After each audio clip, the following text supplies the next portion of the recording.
I still can't walk past my front door without checking the lock 3 times. It's been 2 years, and sometimes I wake up at 3 a.m. thinking I hear the doorknob turn. This isn't a ghost story. It's worse, because the man who tried to come in wasn't lost. He was looking for someone, and I think he found them. It was a Tuesday in late October. I remember because I had just hung up a small pumpkin wreath on the door, the kind that says hello, fall in cursive. I lived alone in a duplex on the edge of town. Quiet neighborhood. Retired couples, a few young families. The kind of place where people wave but don't ask questions. I worked from home as a graphic designer, so my routine was simple. Coffee, laptop, lunch, more coffee, then a walk around 7 p.m. That night, I'd ordered Thai food and was half watching a true crime documentary. Ironic, I know. Around 9:15, I heard a car pull into my driveway. Not unusual, my neighbors sometimes had visitors. But then the headlights stayed on, and the engine cut. I peeked through the blinds. A dark sedan. No logo, no bumper stickers. A man got out. He was in his late 50s, wearing a beige windbreaker and jeans. He walked straight to my front door, didn't look at the house number, didn't hesitate. He knocked. Not a casual knock, a rhythmic, deliberate knock. 4 slow raps. I didn't answer. I don't open the door after dark unless I'm expecting someone. The Thai food had already come. He knocked again. Then he called out, "Hey, it's me, let me in." My blood went cold, not because I recognized the voice, because I didn't. And yet he sounded so sure, like he belonged there. I stood frozen in the hallway. Through the peephole, I could see his face. Normal.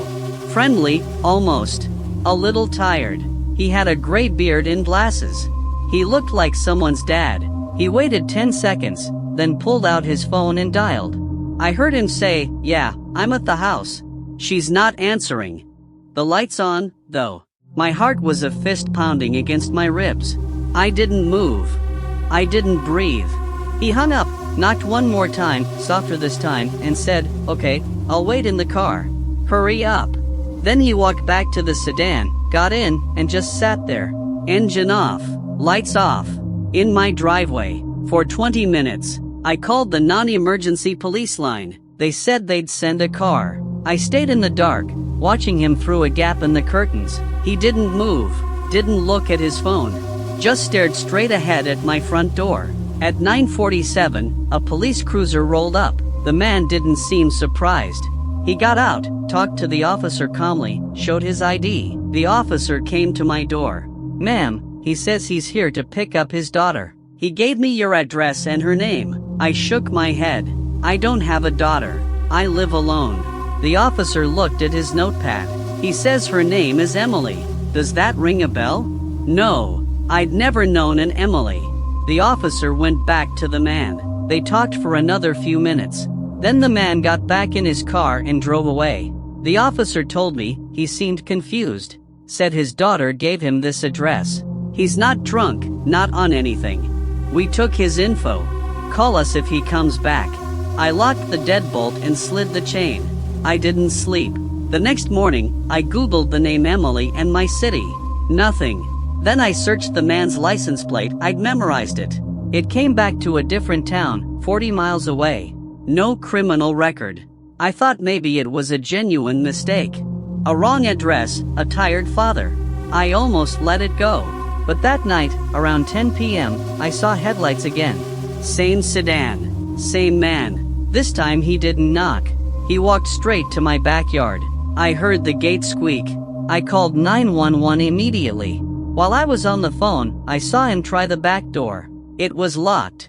He cupped his hands against the glass and peered inside. Our eyes met for 1 second. He didn't flinch. He just smiled, small, almost sad, and walked away before the police arrived. The officers found him 2 blocks over, sitting on a curb.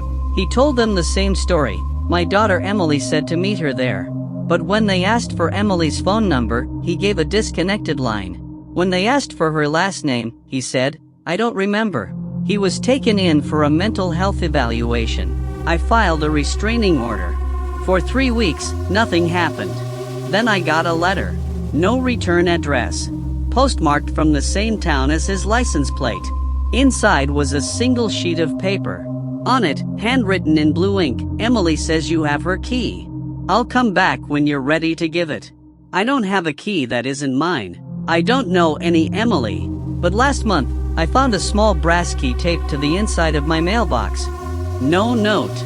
No fingerprints. Just a key that doesn't fit any lock in my house. I moved 2 weeks ago. I didn't leave a forwarding address. But last night, I looked out my new apartment window, and a dark sedan was parked across the street. Engine off. Lights off. The man in the beige jacket was looking up at my window, and he was smiling. I was 19, house sitting for my aunt while she visited my cousin in another state. Her house was an old Victorian on a dead-end street. Big windows, creaky floors, and a front door that had a brass keyhole you could actually see through if you put your eye up to it. I'd stayed there a dozen times as a kid. Never felt scared. But that week, something changed. It started on the third night. I was alone, watching TV in the living room around 11 p.m. The show ended, and I heard a noise from the front porch. Not a knock. Not footsteps. A soft, rhythmic sound. Like someone exhaling slowly. I muted the TV. The sound stopped. I figured it was the wind. But then it came back. Closer. Right at the front door. I stood up and walked to the hallway. The house had no peephole, just that old brass keyhole. I remember thinking, don't look. Call the police. But I didn't. I leaned down and put my eye to the keyhole. At first, I saw nothing but darkness and the blurry shape of the porch light across the street. Then something moved. A small, round shape pressed against the other side of the keyhole. An eye. Someone was looking back at me. I jerked away, my heart slamming. I didn't scream. I couldn't. I just stood there, frozen. Then I heard breathing again. Not through the keyhole this time. Through the door itself. Slow, wet, deliberate breaths. And a whisper, I know you're there. I ran to the kitchen, grabbed a knife, and locked myself in the bathroom. I called 911. The operator said they'd send someone. While I waited, I heard the front door rattle. Then silence. Then the breathing moved to the back door. Then to the living room window. It was like whoever was out there was checking every entry point, methodically, calmly. The police arrived 7 minutes later. They found no one. No footprints in the dewy grass. No pry marks on any door. But on the front door, right over the keyhole, someone had left a small piece of clear tape. The kind that blurs the view from the outside. The officer peeled it off and said, they didn't want you to see them. But they wanted you to know they were there. I never house sat for my aunt again. A month later, she called and asked if I'd left a note on her door. I said no. She said, well, someone taped an envelope to the inside of my storm door. It had your name on it. No stamp. Just for the girl who looked. Inside was a single Polaroid. A photo of my car, taken from the back seat. While I was driving home that last night,